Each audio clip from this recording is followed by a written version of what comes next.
rīkot lielu, varbūt pat vairāku dienu koncertu. Ir kā jūsu kustības pārstāvi interesējušies Rīgas mežos par iespēju īrēt šo teritoriju. Cik tas ir patiesi, cik tālu ir šī iecere?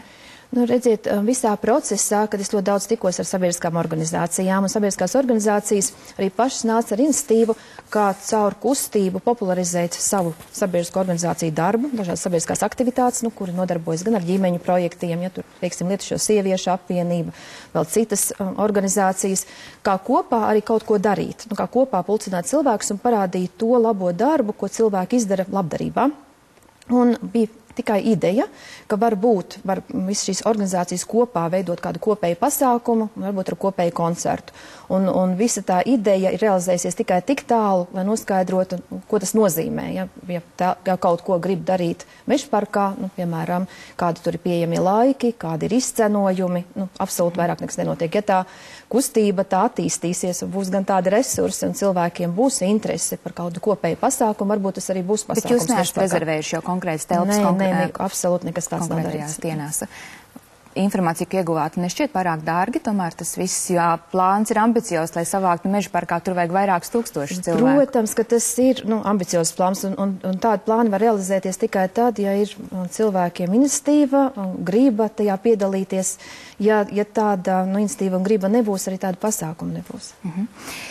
Tas viss ir nākotnē, redzēsim, ka attīstīsies par patreizējo politisko situāciju. Latvijas televīzijas raidījuma aizliegtais paņēmiens mēs dzirdējām jūsu kritiskās domas par pašreizējiem un potenciāliem nākamajiem politiskajiem līderiem.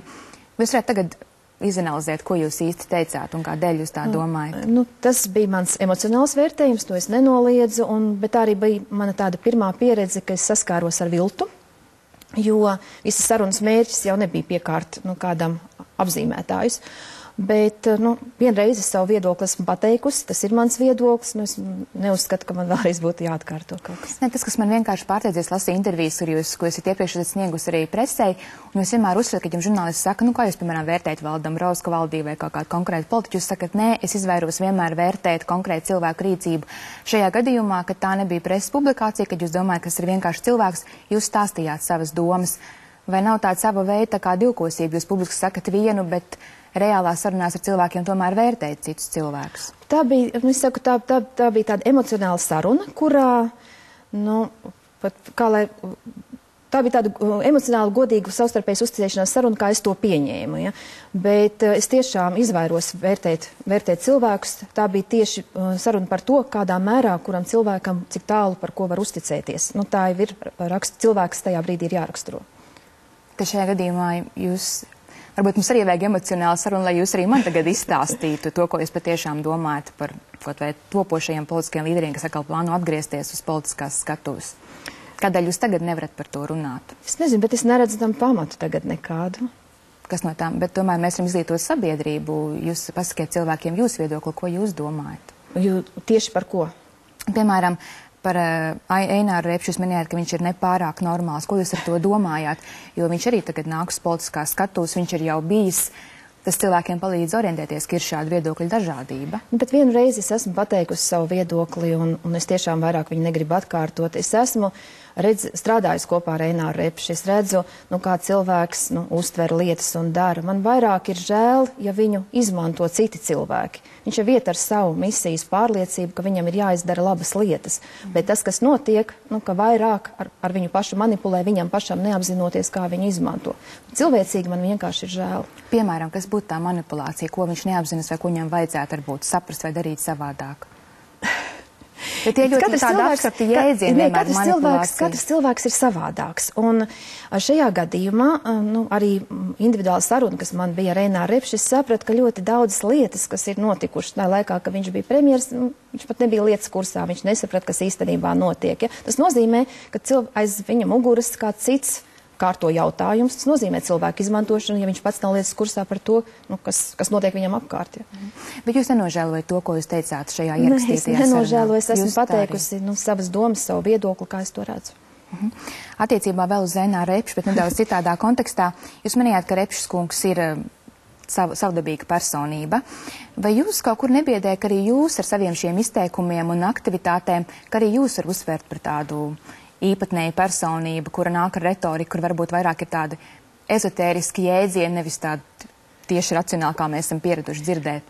Bet kā mani citi uztver, ja godīgi, man tas tiešām maz uztrauc. Es zinu, kāds es esmu cilvēks, ko es varu izdarīt, kā es rīkojos, un es uzņemos atbildību par to, ko es daru. Tā kā es neklausos īpaši tajā, ko cilvēki domā par mani, tad es neko neizdarīšu, es dzīvošu tajā pasaulē, kurā cilvēki man apspriež. Kāda jūs esat kā cilvēks? Ko jūs zināt pati par sevi? Es esmu godīgs cilvēks, es nenododu. Es esmu atbildīgs cilvēks, arī atbildu par saviem vārdiem. Tajā pašā novembra konferencē, kur arī jums pēc tam beigās palika psiholoģiski slikti, tas, kas varbūt žurnālistus pārsteidz, jūs minējāt tādu izteikumu, jūs katru, arī tos, kas šeit varbūt skatās uz mani ar dusmīgām acīm, es katru jūs samīļoju, jo man nav ne pret vienu nekāda naida vai ļaunuma. Ļoti īpatnēji no tādas sabiedrības līderi dzirdēt kaut ko tādu. Redziet, Inga, jūs būtu bijusi tajā telpā, jūs sajustu tiešām tādu zvērojošu ļaunumu, kāds tur valdīja. Un nav cita līdzekļa, kā visur iet ar mīlestību. Cilvēki, kas iet ar ļaunumu, viņi jau to ļaunumu dzen paši caur sevi. Viņi jau paši sevi bendē, saīsina savu mūžu. Pirmām kārtām sev nodara pāri. Un tajā brīdī nostāties pret ļaunumu, tu vari tikai ar mīlestību. Un arī tāds es esmu cilvēks. Es visur eju un visu daru ar mīlestību. Jūs domājat, ka sabiedrība to sapratīs? Es nezinu. Man ir svarīgi pašai būt saskaņā ar sevi. Un saskaņā ar sevi, harmonijā, lai cik būtu grūti kādreiz arī, kad tev stāv pretīm ļaunums, būt mierā, saskaņā ar mīlestību. Kāpēc nē? Un es tikai novēlu daudziem tā cilvēkiem dzīvot, un tad var izturēt arī ļoti, ļoti daudz. Vēl nedaudz par Eināru Repši. Viņam mēs zinām komandu. Jūs sakat, varbūt reizēm ir cilvēki, kas ar viņu manipulē. Jūs gadījumā mēs joprojām nezinām to komandu. Jūs nākat, jūs minat par kustību, par cilvēkiem, kas pievienosies. Mēs zinām tikai Diānu Navicku. Konkrēti cilvēki, kas tad vēl jums ir? Bez tā, ka tur ir IT cilvēki, kas palīdz mājaslapu uzlabot. Jums teicu, ka šobrīd jau reģistrējās ļoti daudz cilvēki. Un atkal, man ļoti gribās, lai jūs nedzīvot stereotipos. Šī nav partijas veidošanas schēma. Šī ir kustība, kad viņi domā, kurā kam pievienoties, viņi grib zināt, paši. Kas vēl ir šajā kustībā. Šobrīd mēs zinām tikai jūs kā seju. Jautājums ir par to, vai cilvēki pievienojās idejai, vai cilvēki grib būt vienoti, vai cilvēki grib pievienoties idejai, vienam otru atbalstīt. Tā ir tā pamatlieta. Nevis cilvēki pievienojās jau gatavai kaut kādai komandai. Nē, ja cilvēki nāk ar pārliecību, ja cilvēkus vieno šī ideja būt vienotiem, un tas, kas mums Latvijā ir ļoti vajadzīgs un svarīgs, lai mēs būtu vienoti. Tikai tā mēs varam atgūt ticību savai valstī, kas atkal ir ļoti svarīgi, lai valsts varētu attīstīties. Jūs redzamākais publiskais aizstāvis šobrīd ir miljonārs uzņēmējs Jūlijs Krūmiņš. Vai viņu var uzsīt par vienu no jūsu komandas? Viņš nav manā komandā, jo es pat arī tā īsti neformulēju šobrīd komandu. Tā komanda ir veidošanas stadijā. Ir cilvēki, kuri piesakās pakāpeniski, izveidosies arī komanda. Kā jūs iepazināties ar Jūliju Krūmiņu?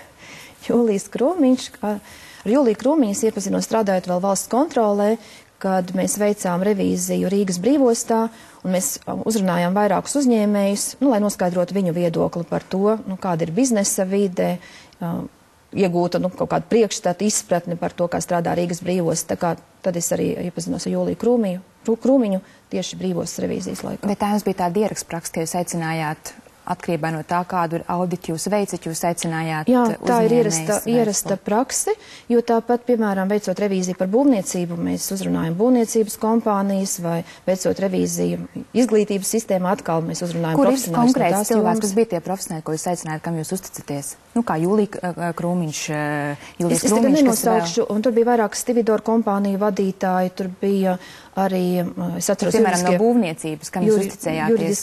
Mēs būvniecībā aptaujājām vairākus desmitus kompāniju, tad, kad mēs veicām, piemēram, Rīgas pilsētā revīziju par to, kā norit būvniecības. Bet jūs jau viņus visus pie sevis neaicinājāt? Dažādi ir, ko mēs aptaujājam anketu veidā, ir, ko mēs uzrunājam ar iespēju tīri konsultēties. Kurš nāca pie jums par būvniecību, kam jūs uzticējāties? Es neatcerēšos. Es, piemēram, atcerēšos, ka mēs veicām revīziju par Virszemes televīzijas projektu. Ja tad bija arī gan ar Šmidras kungu mēs runājām, piemēram, pēc, es domāju, ātrumā jāmēģina atcerēties, varbūt. visas nevar. Nu, man arī jāpadomā, ja jūs gribiet tās konkrētās. Es saprotu, ka pie jums arī uz darba kabineta arī toreiz nāca cilvēki, kas varbūt nav tieši saistīti ar tā kā tiešiem darba pienākumiem, bet kur arī bija tādi tīri ideoloģiskie cilvēki, kā piemēram tautā zināmais Neo vai Ilmārs Poikāns.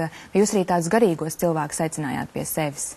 Ar Ilmāru Poikānu mēs arī konsultējāmies, es zinu par informāciju tehnoloģiju jautājumiem kādā projektā, bet arī, kā vēl Inga, man katru pirmdienu arī bija oficiālie cilvēku pieņemšanas laiki, un arī citos laikos, ja cilvēki nevarēja tikt pirmdienās vai kaut kāds darba grafiks mainījās, cilvēkiem bija iespēja vienkārši pierakstīties uz pieņemšanu, nākt ar savām problēmām vai savu atkal kaut kādu redzējumu, vai nākt pēc padoma, tā bija ierasta prakse, ka diezgan daudz cilvēku apmeklēja, izmantoja šo iespēju pieņemšanas laikā man apmeklēt. Par to jau uz kādiem pasākumiem jūs gājāt, mēs runāsim pēc reklāmas pauzes, tiekamies jau pēc īsa brīža.